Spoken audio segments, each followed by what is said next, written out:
Hello, my name is Linda. My topic today is June 19th, 1865.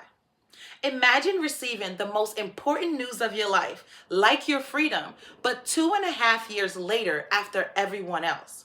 The official end of slavery required legislative action and military enforcement before Juneteenth can become a day of celebration for enslaved slaves in Galveston, Texas.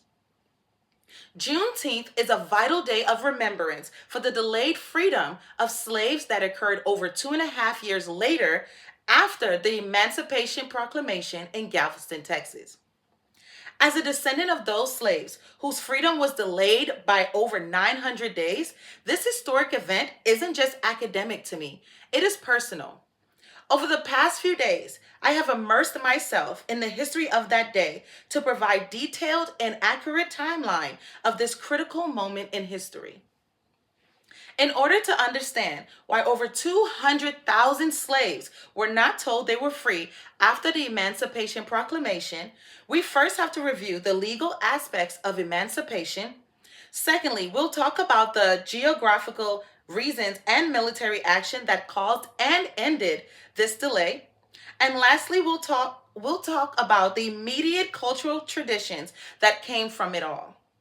First, let's dive into why the Emancipation Proclamation only freed slaves in the states that were currently in rebellion against the Union.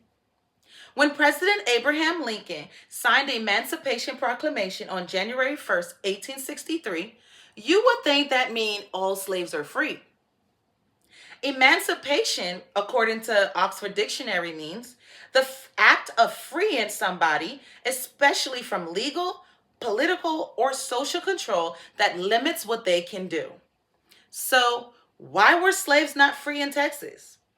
The Emancipation Proclamation was more of a necessity for the war. The Emancipation Proclamation that was signed in 1863 did not free all slaves like those in the Union loyal border, like Kentucky and Delaware. It only freed slaves in Confederate states like Texas as an act in the war. Slavery Slaves were legally free in Texas after January 1st, 1863. However, freedom was not enforced until the Union Army arrived. The 13th Amendment was required to legally and permanently abolish slavery across the United States.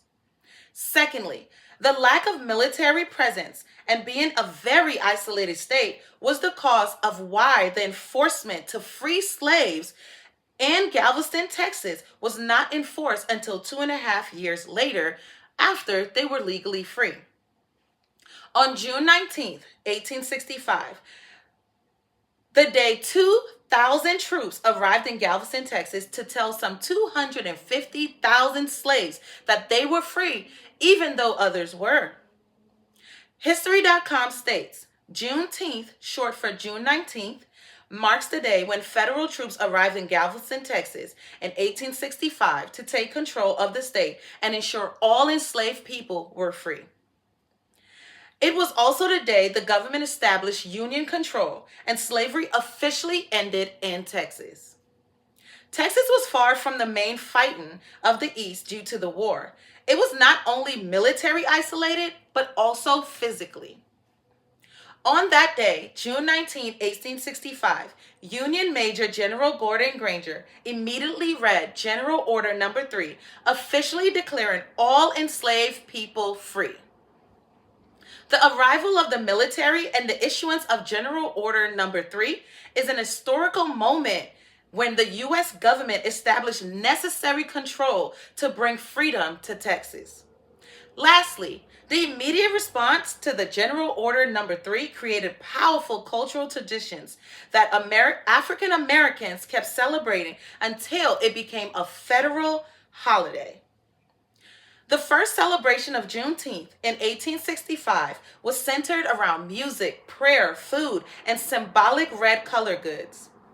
According to GoodHousekeeping.com, red symbolizes the blood shed by enslaved ancestors due to the transatlantic slave trade.